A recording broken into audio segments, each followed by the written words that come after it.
I hope previous video ने आपको help किया होगा to prepare macro economics for your upcoming exams. And आज की इस वीडियो में हम इंडियन इकोनॉमी के इंपॉर्टेंट टॉपिक्स को डिस्कस करेंगे जिनमें से एग्जामिनर हर साल क्वेश्चन पूछता है। So without wasting your time, let's get started.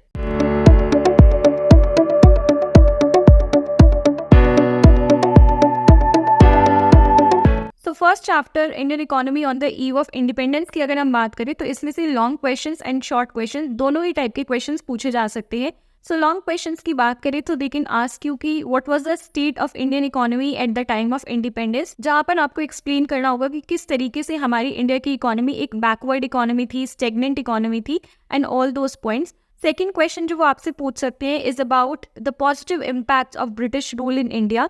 Then third, state of industrial sector and stagnant agricultural sector पर भी क्वेश्चन आ सकता है कि किस तरीके से जो ब्रिटिश एडमिनिस्ट्रेशन ने इंडस्ट्रियल पॉलिसी परस्यू करी थी इंडिया में, उसके क्या नेगेटिव कॉन्सिक्वेंसेस थे and what were the main reasons behind the stagnation in agricultural sector. तो वहाँ पर आपको जो लैंड सेटलमेंट सिस्टम है या फिर कमर्शलाइजेशन ऑफ एग्रीकल्चर वाला पॉइंट है, इन सारे पॉइंट्स को एक्सप्लेन करना होगा। Apart from agriculture and industrial sector, they can also ask you short questions on the state of infrastructure, occupational structure, foreign trade and demographic profile of our country at the time of independence। And in चारों point में से भी जो foreign trade है and demographic profile का जो data है about infant mortality rate, life expectancy rate, ये ज्यादा इंपॉर्टेंट है। हमारा सेकंड चैप्टर है इंडियन इकोनॉमी 1950 से 1990। इस चैप्टर में लॉन्ग क्वेश्चंस की बात करें तो 5 ईयर प्लान्स की जो बेसिक गोल्स है उस पर क्वेश्चन आ सकता है। देन क्या क्या मेजर्स इंडिया ने अडॉप्ट करे हैं अपने एग्रीकल्चर सेक्टर को डेवलप करने के लिए, जहां पर आपको land reforms and green revolution in दोनों के बारे में बताया गया है। ये टॉपिक इंपॉर्टेंट है एंड इसमें से भी ना ग्रीन रिवॉल्यूशन को बहुत अच्छे से करना, ये बहुत ज़्यादा इंपॉर्टेंट है।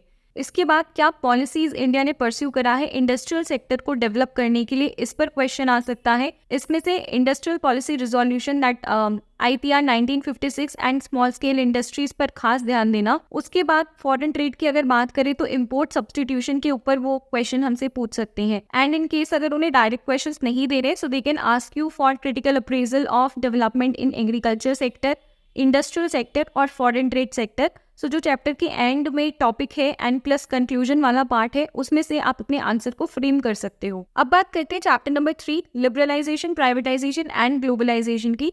तो इस चैप्टर में से जो सबसे पहला question they can ask is about the reasons that why did India introduce economic reforms. तो वहां पर आपको इन पॉइंट्स को अच्छे से एक्सप्लेन करना होगा। Then they can ask you about various reforms introduced under liberalisation, जहां पर इंडस्ट्रियल सेक्टर रिफॉर्म्स है, फाइनेंशियल सेक्टर रिफॉर्म्स है, देन फॉरेन ट्रेड पॉलिसी में रिफॉर्म्स किए गए हैं, टैक्स सेक्टर में रिफॉर्म्स किए गए हैं। तो इन रिफॉर्म्स के ऊपर इंडिविजुअल क्वेश्चंस पुट अप कर सकते हैं। इसके बाद ग्लोबलाइजेशन वाले टॉपिक में से positive and negative impacts of globalisation को अच्छे से प्रिपेयर कर लो। They can ask you to critically evaluate the economic reforms जो इंट्रोड्यूस करे गए हैं, तो जहां पर आपको आर्ग्यूमेंट्स देने होंगे in favour of economic reforms या in favour of LPG policy and argument against LPG policy. उसके बाद शॉर्ट नोट या फिर शॉर्ट क्वेश्चन की फॉर्म में वो WTO के ऊपर क्वेश्चन पुट अप कर सकते हैं कि क्या इसके फंक्शंस हैं। And they can also ask you a question on outsourcing, that how और why did India became a favourable destination for outsourcing. हमारा नेक्स्ट चैप्टर है ह्यूमन कैपिटल फॉर्मेशन। इस चैप्टर में से अगर हम बात करें तो जो रोल है ह्यूमन कैपिटल फॉर्मेशन का in economic growth, basically human capital formation की इंपॉर्टेंस वो बहुत इंपॉर्टेंट है। उसके बाद जो चैलेंजेस या फिर प्रॉब्लम्स फेस करते हैं during the process of human capital formation, इस पर क्वेश्चन आ सकता है। Then they can also ask you a question on various factors contributing to human capital formation, जहां पर आपको जो सोर्सेज है ह्यूमन कैपिटल फॉर्मेशन की वो लिख कर आनी है। ये जो तीनों टॉपिक्स हैं, इंपॉर्टेंस, प्रॉब्लम्स एंड सोर्सेज, ये बहुत इंपॉर्टेंट है इस चैप्टर में से। अगर हम लेस इंपॉर्टेंट टॉपिक्स की बात करें तो human capital and human development में क्या डिफरेंस है एंड किस तरीके से ह्यूमन डेवलपमेंट एक ब्रॉडर कॉन्सेप्ट है in comparison to human capital, इस पर क्वेश्चन आ सकता है। देन अगर एजुकेशनल सेक्टर में देखें तो वहां पर जो गवर्नमेंट ने स्कीम्स इंट्रोड्यूस करी है to promote education in India, इस पर क्वेश्चन आ सकता है। लेकिन जो पहले हमने डिस्कस करा problems, importance and sources of human capital formation, वो बहुत इंपॉर्टेंट है, उसको बहुत अच्छे से करना। हमारा नेक्स्ट चैप्टर है रूरल क्रेडिट एंड इस चैप्टर में से sources of rural credit important है, लेकिन जो इंस्टीट्यूशनल सोर्सेज हैं रूरल क्रेडिट की वो ज़्यादा इंपॉर्टेंट है। एंड इसमें से भी ना अगर इंडिविजुअल क्वेश्चन की बात करें तो NABARD and self help group के ऊपर इंडिविजुअल क्वेश्चन भी आ सकता है, उसको अच्छे से प्रिपेयर करो। देन ऑर्गेनिक फार्मिंग की क्या बेनिफिट्स हैं एंड क्या चैलेंजेस हैं एंड किस तरीके से ऑर्गेनिक फार्मिंग सस्टेनेबल डेवलपमेंट को प्रमोट करती है, ये बहुत इंपॉर्टेंट है। तो बेनिफिट्स एंड चैलेंजेस इन दोनों को भी अच्छे से प्रिपेयर करना। देन अगर हम non farm areas of employment की बात करें तो इसके ऊपर फुल फ्लेजेड क्वेश्चन आ सकता है। अदरवाइज अगर उनको इंडिविजुअल क्वेश्चन पूछने हैं तो वो ऑपरेशन फ्लड के ऊपर क्वेश्चन पूछ सकते हैं, गोल्डन रिवॉल्यूशन के ऊपर क्वेश्चन पूछ सकते हैं।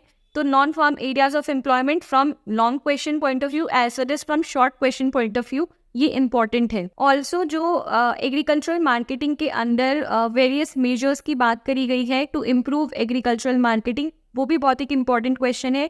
तो वहाँ पर रेगुलेशन ऑफ मार्केट्स हो गया या फिर इंफ्रास्ट्रक्चरल फैसिलिटीज हो गया, जो पॉलिसी इंस्ट्रूमेंट्स इंट्रोड्यूस करे थे like buffer stock and MSP, ये वाले सारे पॉइंट्स को अच्छे से प्रिपेयर कर लो। चैप्टर नंबर 7 एम्प्लॉयमेंट वाला जो चैप्टर है, अगर इसकी बात करते हैं तो यहाँ पर अनएम्प्लॉयमेंट का मीनिंग क्या है, कितने टाइप्स का अनएम्प्लॉयमेंट होता है, क्या रीजंस है अनएम्प्लॉयमेंट के, एंड गवर्नमेंट ने जो स्टेप्स लिए हैं to resolve the problem of unemployment, ये एक इंपॉर्टेंट क्वेश्चन है। इसके ऊपर डिफरेंट क्वेश्चंस आ सकते हैं। देन जो कैजुअलाइजेशन ऑफ वर्कफोर्स वाला टेबल है उसको अच्छे से प्रिपेयर करो, एंड जो इनफॉर्मलाइजेशन ऑफ वर्कफोर्स वाला डेटा है उसको भी अच्छे से प्रिपेयर कर लो। यहाँ पर कॉन्सेप्ट रिलेटेड क्वेश्चन वो पूछ सकते हैं कि कैजुअलाइजेशन क्या होता है या इनफॉर्मलाइजेशन क्या होता है, और वो आपको डेटा दे देंगे जिसको एनालाइज करना होगा। तो डेटा रिलेटेड क्वेश्चन भी इन दोनों टॉपिक में से पूछा जा सकता है। फिर अगर डिफरेंस की बात करें तो फॉर्मल सेक्टर और इनफॉर्मल सेक्टर, इन दोनों में क्या डिफरेंस होता है, या work force and labour force, इन दोनों में क्या डिफरेंस होता है, लाइक शॉर्ट क्वेश्चन टाइप में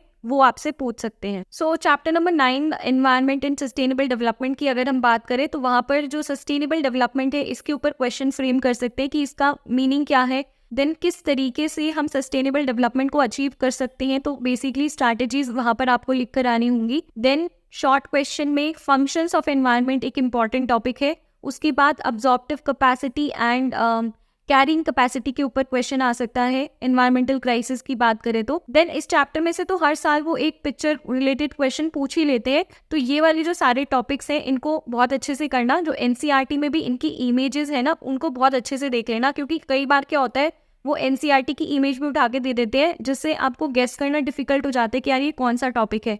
NCERT वाली इमेजेस को बिल्कुल मत छोड़ना। सो जो हमारा चैप्टर नंबर 10 है वहां से वो आपसे पूछ सकते हैं कि what were the factors responsible because of which China ने एक रैपिड ग्रोथ को अचीव करा।